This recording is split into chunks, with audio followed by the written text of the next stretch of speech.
श्री स्वामी समर्थ. आई राजा उदो उदो जगदंब. आई तुळजाभवानी माते की जय. तर आम्ही आता मध्ये तुळजापूरला आणि अक्कलकोटला जाऊन आलो. तर त्याचे मी व्हिडिओज जे काही आहेत ते आपल्या चॅनलवर अपलोड केले. जर तुम्ही नसेल बघितलं तर अवश्य बघा. तर आपल्या देवाची, आपल्या कुलदैवाची, आपल्या कुलदेवीची ही पूजा आपली झालीच पाहिजे किंवा तिचे जे काही मान सन्मान आहेत ते आपण दिलेच पाहिजेत. स्वामींची तर सेवा महत्त्वाची आहेच, परंतु स्वामींची सेवा करण्याआधी आपल्या कुलदैवाची आणि आपल्या कुलदेवीची सेवा करणं महत्त्वाची आहे. तर आपल्या कुलदैव म्हणजे कोण आहे? आपल्या म्हणजे अखंड महाराष्ट्राचा आराध्य दैवत म्हणजे श्री खंडेराय. आणि तुमची कुलदेवी मग ती आपली आई तुळजाभवानी असू शकते, आई महालक्ष्मी असू शकते, आई रेणुका माता असू शकते किंवा आई सप्तशृंगी आई असू शकते. तर या 4 ज्या आपल्या कुलदेवी आहेत तर त्याच्यापैकी एक तुमची कुलदेवी नक्कीच असणार आहे. तर आपलं आयुष्य सोन्यासारखं व्हायला पाहिजे. आपल्या आयुष्यात कोणते वाईट चक्र येऊ नये किंवा कोणतीही काही आपल्या आयुष्यावरती किंवा आपल्या जीवनात कोणतीही वाईट घटना होऊ नये. आपल्या देवीचा कृपाशीर्वाद कायम राहावा. आपल्या घराचं, आपला जो कुळ आहे किंवा आपला पुढचा वंश आहे तो व्यवस्थित चालण्यासाठी, सगळं काही व्यवस्थित होण्यासाठी तुम्हाला पहिलं कुळाचार करणं गरजेचं आहे. तर कुळाचार म्हणजे काय? तर हे आपल्या घरातून आपले आई वडील किंवा आपले आजी आजोबा हे आपल्याला सांगतच असतात. ते आपण वर्षानुवर्ष पाळतच आहोत.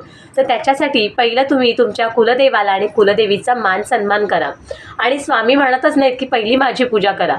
पहिली कुलदेवाची, कुलदेवीची सेवा करा आणि मग स्वामींची सेवा करा. नक्कीच तुमच्या आयुष्यात फरक पडेल. तुमच्या आयुष्यात सोन्याचे दिवस येतील. तर आता नक्की काय सेवा करायची? तर आता कालच आपली चंपाषष्ठी होऊन गेली.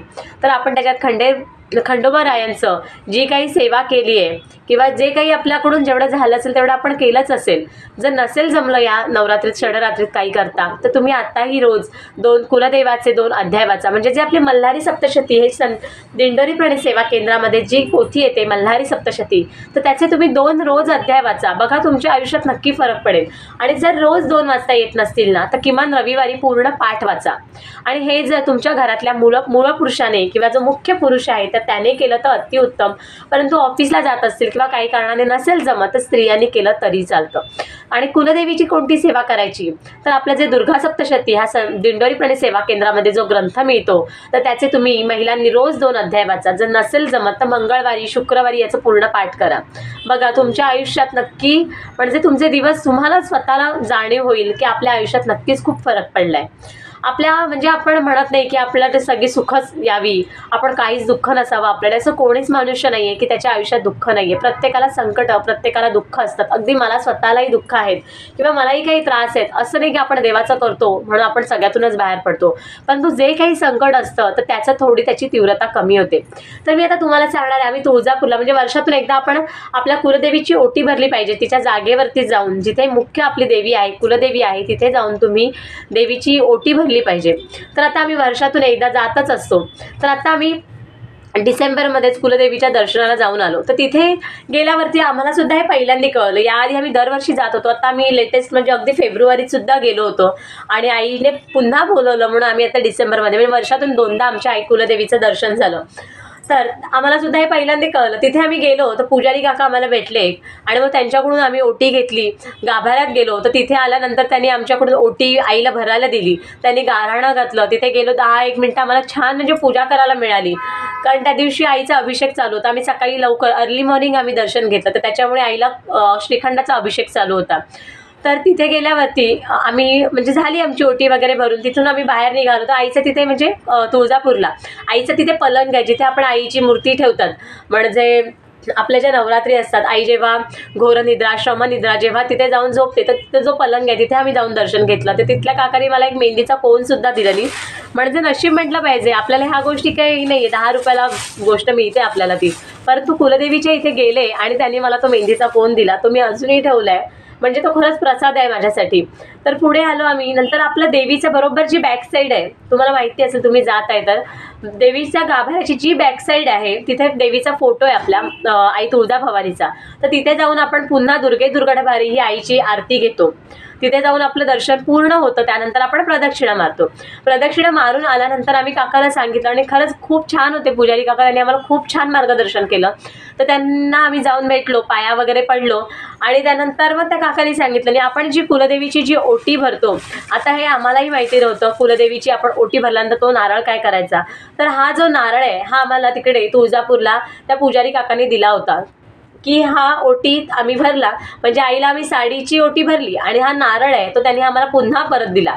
आणि हा नारळ घेऊन आल्यानंतर काकांनी आम्हाला सांगितलं नाही की हा नारळ आता काय करा, तुम्ही आता जाताय घरी गेल्यानंतर सकाळी आंघोळ वगैरे झाल्यानंतर किंवा दिवसभरात मंगळवार किंवा शुक्रवार हे आई देवीचे आपले वार आहेत, तर त्या 2 वारांपैकी तुम्हाला ज्या दिवशी जमेल त्या दिवशी तुम्ही सकाळी देवाच्या इथे बत्ती लावायची. पूजा झाल्यानंतर आपण आपल्या तुळजाभवानी आईला किंवा तुमची जी कुलदेवी आहे, म्हणजे आता मी तुळजापूरला जाऊन आले त्यामुळे मी तुळजाभवानीचंच सांगेन, तर आई तुळजाभवानीला सांगायचं आहे की आम्ही आता तुझ्या दर्शनाला जाऊन आलो आणि तिथे आपल्याला हा नारळ मिळालाय, तर तुमची जी काही इच्छा असेल मनात ती इच्छा सांगा. देवासमोर बसून हा नारळ हातात घ्या आणि तुमची जी इच्छा आहे ती सांगा. आणि इच्छा पूर्ण झाली म्हणजे तो नारळ इच्छा बोलायचं आणि असं लाल कलरचा कापड घ्यायचं, लाल किंवा पिवळा. आता हे नवीनच वस्त्र आणलंय मी, आता लाल कलर किंवा पिवळं कापड घ्यायचं. त्या कापडामध्ये आपल्याला हे पूर्ण कापड सोडायचं. त्या कापडामध्ये आपल्याला हा जो नारळ दिलाय तो आपल्याला यामध्ये बांधायचा आहे असा. आणि बांधल्यानंतर आपण आईच्या समोर आपल्या मनातली जी काही इच्छा असेल ती बोलायची आणि बांधून हा जो नारळ आहे तो आपल्या वरती छताला टांगून ठेवायचा. मग कुठेही हुक लावून तो ॲडजस्ट करा, फक्त तो वरती ठेवायचा, खाली नाही ठेवायचा जमिनीवर, असं आम्हाला त्या काकांनी सांगितलं. नाही म्हणजे तुमची इच्छापूर्ती होण्यासाठी हा नारळ असतो असं ते आम्हाला म्हणाले. आम्हालाही माहिती नव्हतं, तर त्यांनी तेच सांगितलं की तुम्ही इच्छा बोला आणि हा नारळ वरती बांधा. जेव्हा तुमची इच्छा पूर्ण होईल, इच्छा पूर्ण झाली की हा नारळ आहे तो आपल्याला वाहत्या पाण्यात सोडून द्यायचा आहे असं सांगितलं. हे मलाही माहिती नव्हतं, तर मलाही ते करायचं होतं आणि हे मला शेअर करायचं होतं, कारण खूप मोठी गोष्ट आहे. म्हणजे तुम्हाला माहितीही असू शकते कदाचित काही जणांना, पण मला पहिल्यांदा कळलं. म्हटलं जी आपल्याला गोष्ट माहिती आहे ती आपल्या स्वामी भक्तांप्रमाणे म्हणजे स्वामी भक्तांपर्यंत, देवी भक्तांपर्यंत पोहोचलं पाहिजे, हेच माझ्या मनात होतं. म्हणून मी हा व्हिडिओ करायचं हे मुख्य कारण आहे. तर तुम्ही इच्छा बोलून झाली की ते वरती टांगून ठेवा आणि तुमची इच्छा पूर्ण झाली की ते वाहत्या पाण्यात सोडा. बघा नक्की फरक येईल. मी सुद्धा आता हे फर्स्ट टाइमच करून बघणार आहे.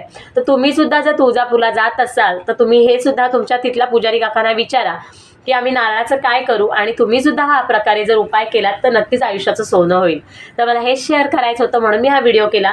तर जास्तीत जास्त हा व्हिडिओ लोकांपर्यंत पोहोचवा की जेणेकरून ज्याला माहिती नाही त्याच्यापर्यंत ही माहिती पोहोचेल आणि त्याला सुद्धा त्याचा लाभ घेता येईल, त्याला सुद्धा त्याचा फायदा होईल. तर असा चॅनलला म्हणजे सपोर्ट करा. व्हिडिओ आवडला असेल तर लाईक करा, शेअर करा आणि कमेंट करा. इथेच व्हिडिओ थांबवते. श्री स्वामी समर्थ.